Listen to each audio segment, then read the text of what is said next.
untuk Bapak pribadi dan juga Pak Gubernur, niscaya tidak punya beban. Kalau orang-orang lama yang di dinas perumahan mau tidak mau punya beban. Tetapi saya pikir mau lama mau baru sangat tergantung dari nurani. Bohong besar kalau Bapak dan pembantu-pembantu Bapak tidak tahu masalah yang sebenarnya. Betul. Pakailah dada. Makanya di Kristen tuh jangan pakai otakmu, pakai dadamu. Jangan yang kotor, pakai yang bersih.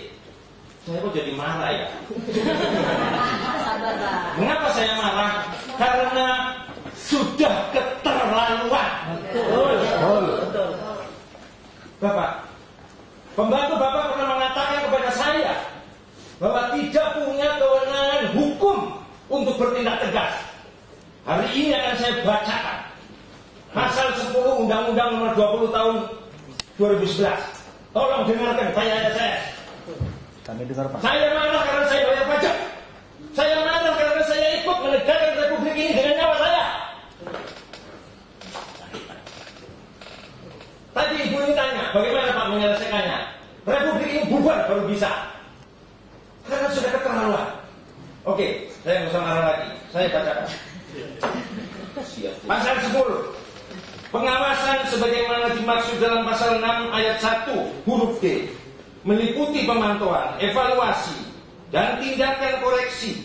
Saya ulangi, tindakan koreksi sesuai dengan ketentuan peraturan perundang-undangan. Saya bacakan lebih lanjut. PP ini masih berlangsung, masih berlaku. PP nomor 4. Saya bacakan pasal 76. Pemerintah daerah diberi wewenang untuk melakukan tindakan penertiban terhadap pelaksanaan peraturan pemerintah ini sesuai dengan peraturan perundang-undangan yang berlaku. Apakah pembantu-pembantu Pak Jokowi tidak dengar bahwa kasus ini sudah sampai kemana-mana? Tinggal Tuhan aja yang belum kita lapori karena nggak tahu alamatnya. Itu dalam doa juga sudah. Di DPR sudah diblejeti Pak, kalau nggak ngerti diblejeti, ditelanjangi, dikuliti. Dan itu yang menjawab bukan kami, yang menjawab adalah pemerintah. Bagaimana tentang PPN, bagaimana tentang listrik, bagaimana tentang air, bagaimana tentang hak bersama. Kurang apa lagi? Sekarang persoalannya Bapak, kalau cinta pada republik ini, inilah kesempatan Bapak.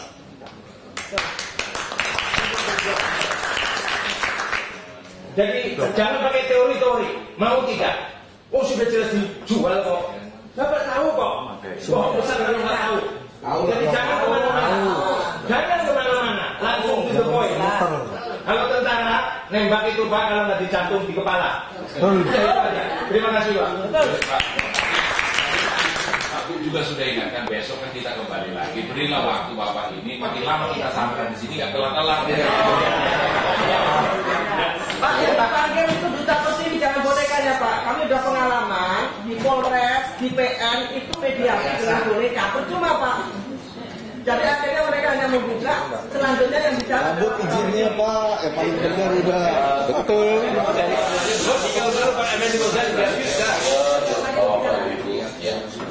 Parimatan yang baik Bapak Ibu sekalian. Jadi saya rasa apa yang terdengar dari Pak Gubernur sudah jelas. Tapi paling tidak mungkin beberapa hal kita bikin lebih jelas saja. Yang pertama, Pak Yonatan. Sekarang mudah-mudahan Pak Yonatan sudah tahu ya dan semua teman-teman bahwa dasar hukumnya sudah jelas. Buat mudah-mudahan untuk mengambil tindakan berdasarkan kewenangan pasal yang pasal tadi sangat gampang dan tidak menimbulkan multi interpretasi sama sekali. Ya Pak Yonatan ya. Nah biar kita sepakat dulu. Jadi daripada ada bicara terus Pak Yonatan yang bingung, kita harus sepaham dengan Pak Yonatan bahwa pasal yang baru disebutkan oleh Pak Saudara tadi itu pas dari bonus marah-marahnya itu adalah kewenangan Pemda ya Pak ya. Sudah pasti kewenangan Pemda itu satu. Dan yang kedua Pak, agak buang waktu Pak kalau kita masuk ke soal-soal yang tadi saya anggap sama sekali bukan persoalan. Nah itu ya kalau Bapak tanya ini perbelaan apa segala macam, bukan itu yang sudah kita bicarakan sampai ke pertemuannya di DPR, Pak. Mestinya kalau bicara berdasarkan patokan hukumnya sesungguhnya sebetulnya Pemda ini terikat dengan pertemuan di DPR. Karena Pemda ada wakilnya. Dan kalau misalnya Pak Gubernur tiba-tiba nggak tahu atau Pak Yunus menjadi tidak tahu, wah itu salahnya dengan saya bisa sekali. Karena wakilnya sih. Aku bilang tahu ya Pak. Ya, nah terima kasih sudah. Karena pada waktu itu semua yang hadir Pak tidak mampu berkata apa-apa menghadapi pertanyaan dari warga ini apa adanya. Pak Jonathan bahkan sampai yang nggak masuk akal berkata, masa uang PPRS itu masuknya bukan ke rekening PPRS, ke rekening Duta Pertiwi. Terus ini PLN ditanya ke PLN pada waktu itu PLN saja bingung dari mana Anda bisa naik-naikkan tarifnya. Padahal itu kan ada jaraknya dan segala macam yang nggak masuk akal. Tidak, artinya dasar undang-undangnya sudah, kemudian dasar empiriknya dalam pertemuan itu sudah ada.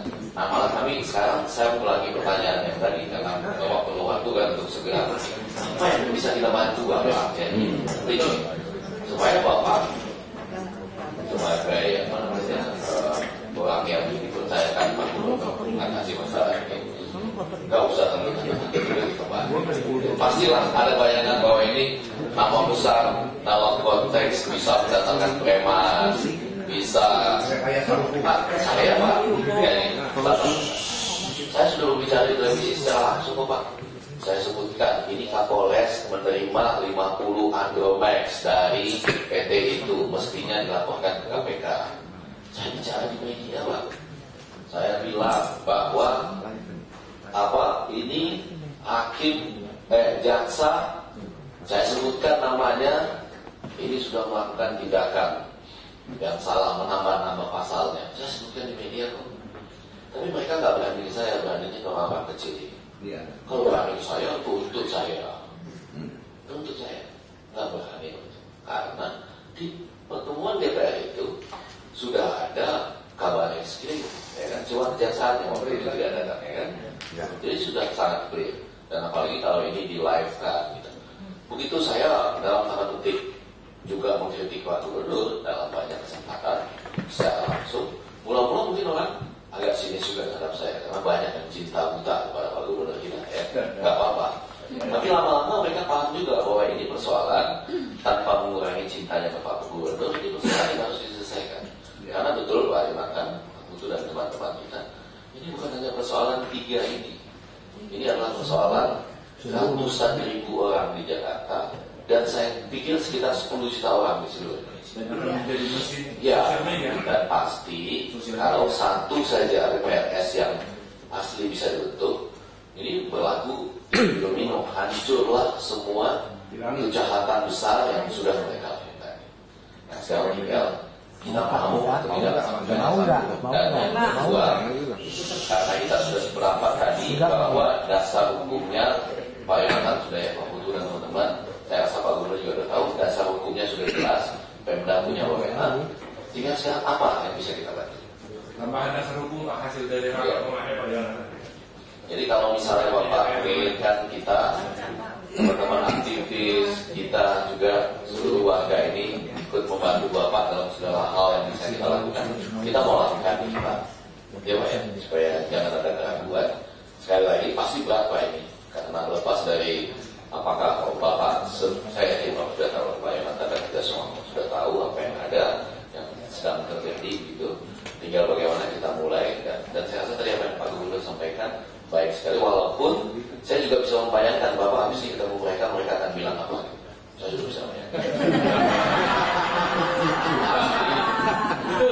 Dan sekarang tinggal bagaimana seorang Jonathan yang sudah sepakat bahwa dasar hukumnya itu ya yang mau kita pegang ya Pak ya. Dan kita siap Pak sama-sama berjuang bersama Bapak. Paling tidak ada satu yang menjadi contoh. Dengan demikian akan ada. Saya juga tidak akan berhenti Pak. Besok saya akan berbicara langsung dengan Pak Dahlan Iskan buat PLN itu. Dan harus ada terobosan misalnya Pak Dahlan Iskan harus berani mengatakan untuk tempat tertentu sambungan langsung kan. Kalau memang mau menjadi orang yang berbuat buat Indonesia. Terima kasih banyak. Mohon maaf saya ganggu. Terima kasih Prof. Bapak Ibu yang saya hormati ya, Pak Sawit, terima kasih masukannya, Pak Palmer, Pak Simpson. Saya kira ini masukan yang sangat konstruktif buat kita dan percaya Bapak Ibu sekalian. Saya juga termasuk orang yang tidak takutnya Pak sebetulnya. Saya orang Makassar, saya tidak takutnya seperti itu. Jadi Bapak pernah jadi Bapak Ibu jangan pernah berpikir bahwa saya takut sama pengembang. Enggak. Saya tidak takut sama pengembang. Saya tidak takut sama Bapak Ibu sekalian. Jadi saya tidak takut sama pengembang. Saya juga tidak takut sama. Saya hanya mau melihat aturan yang tadi sudah disampaikan. Selama ini pemahaman kita kan implementasi Undang-Undang Nomor 20 Tahun 2011 kan selalu kita mengatakan PP-nya tidak ada. Kalau kita sepaham dan saya juga dengar waktu di DPR bahwa PP lama kan tidak otomatis PP. Ini tidak terjadi. Tadi Pak Saud sudah mengatakan bahwa masih ada PP yang berlaku di situ. Nah, ini yang kita yang menjadi pedoman bagi saya. Tapi Bapak Ibu perlu tahu, saya sekarang bicara sama Bapak Ibu kan selalu mengatakan saya tidak berdaya. Tapi kalau saya bicara juga dengan mereka juga mempersulit saya. Jadi kita ini kayak ketemu sama PPRS di bottom line siapa yang melanggar, Pak? Ketemu sama warga dianggap memihak sama PPRS, apa kurang saya, Pak? Saya pernah menegur PPRS untuk tidak menaikkan PPL dan ya betul sekali. Dan tarif listrik. Ya. Itu adalah kewenangan saya. Kalau memang kita punya kewenangan untuk mematikan, kita mungkin men-stop, kita stop. Tapi sebatas kewenangan itu kita keluarkan, kita keluarkan.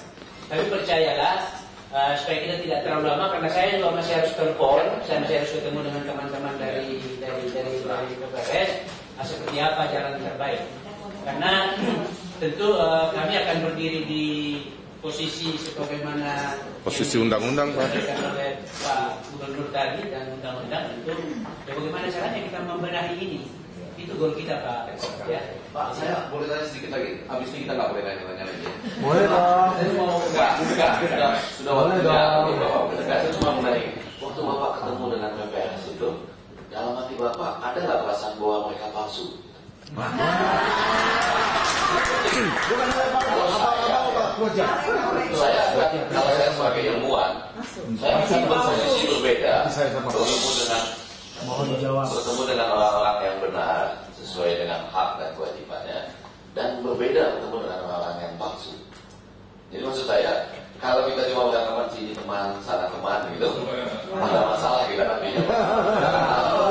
Mulai dari hati nurani maupun Bapak kan pemerintah kami Bapak ini, ya kan? Maka dalam posisi itu saya betul-betul memohonkan ini memang mereka palsu karena melanggar undang-undang, karena memang kaki tangan dari pengembang. Sementara ini adalah orang yang terus ditekan dan memang pemerintah.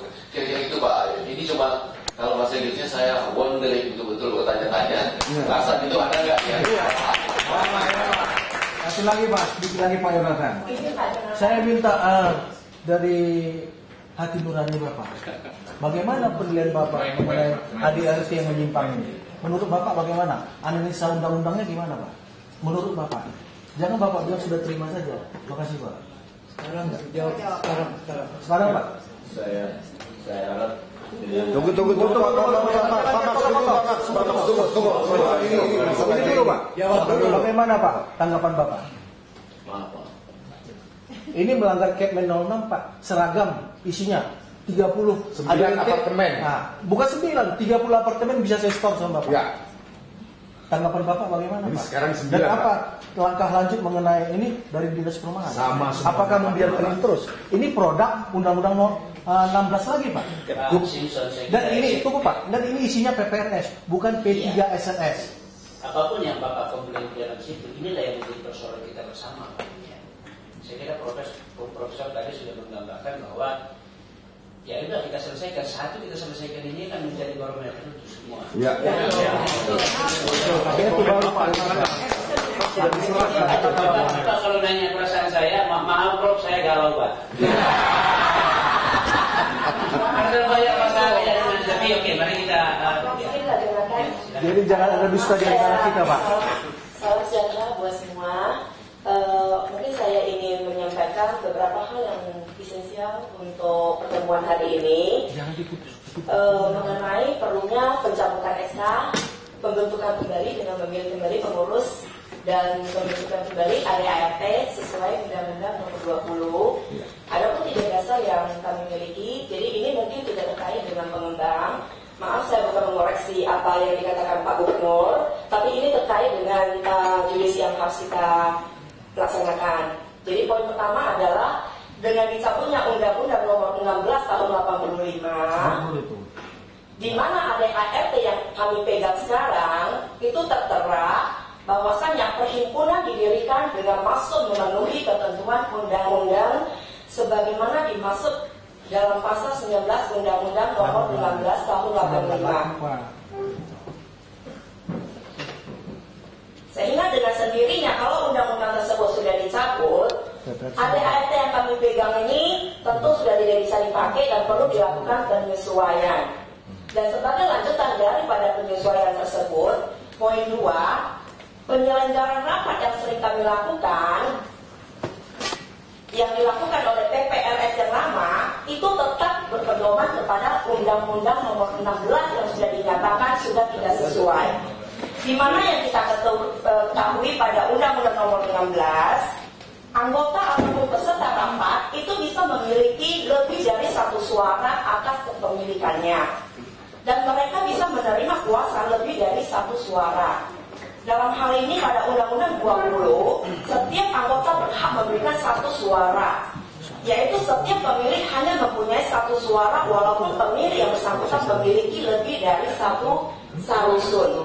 Itu sesuai dengan bab 10 pasal 77 ayat 2 dalam HPP SRS memutuskan sesuatu yang berkaitan dengan setiap anggota berhak memberikan satu suara, dengan penjelasannya yaitu yang dimaksud dengan setiap anggota berhak memberikan satu suara adalah apabila salusun telah dihuni, suara pemilih dapat dikuasakan kepada setiap penghuni salusun. Apabila salusun belum dihuni, setiap pemilih hanya mempunyai satu suara, walaupun pemilih yang bersangkutan memiliki lebih dari satu salusun.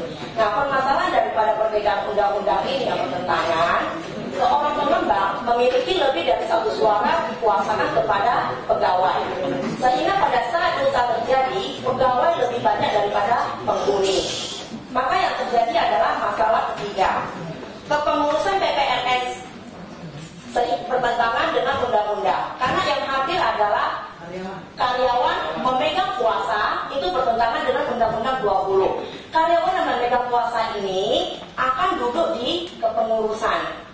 Jadi dua hal yang terjadi daripada poin ketiga kepengurusan P3SRS ini adalah pemegang surat kuasa bukan penghuni ataupun pedagang, mereka menjadi pengurus. Mereka melakukan kontrak-kontrak yang dibutuhkan oleh si pengembang, kontrak untuk menyewakan area milik bersama seperti yang terjadi di ITC Bangka 2, kontrak untuk meminjam uang ratusan miliar.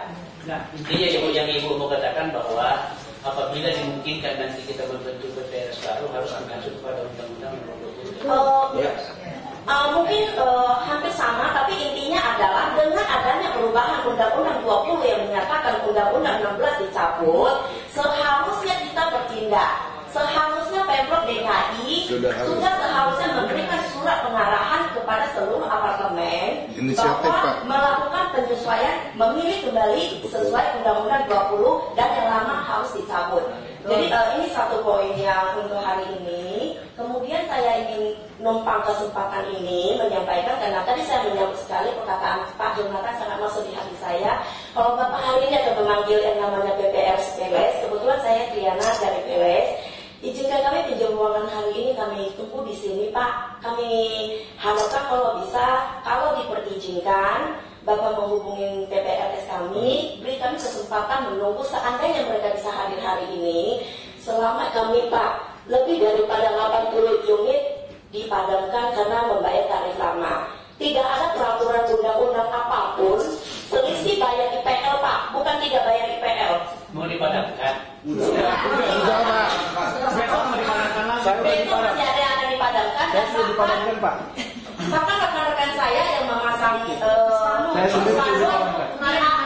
Kami milik sendiri Dipilihnya yang jago-jagonya dipadamkan. Sudah, saya sudah tangkap Bu. Jadi kasih kesempatan saya mau panggil panggil 3 PPRS sama yang mau madamin listrik besok. Saya upayakan kalau bisa yang belum Satu lagi Pak, sorry, besok Kenari Mas.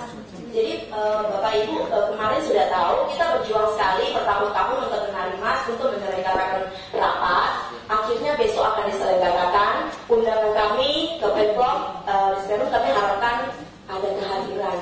Maaf Pak. Besok jam 9 kita di sini. Tapi setidaknya ada perwakilan salah satu dari Risperus. Ya. Terima kasih Pak. Baik Bapak Ibu, saya kira kalau sudah ada lagi, terima kasih atas saya dari berpotong benar. Jadi saya berharap Bapak bisa memberkati cara kami dengan hati. Disimpan sama si Betul Yusuf. Karena kasus kami itu dimulai dengan cara yang sama. Dimulai tanggal 19 Mei 2013 dengan spekulan tanah memanfaatkan preman. Tolong dimulai dengan cara yang sama, spekulan tanah memanfaatkan kekuatan preman. Mulai mengusir kami keluar dari 1 tahun bulan. Itu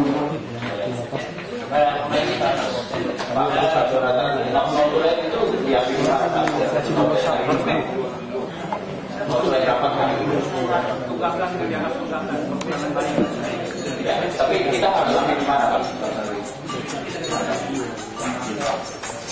Besok bisa. Ya, bye-bye.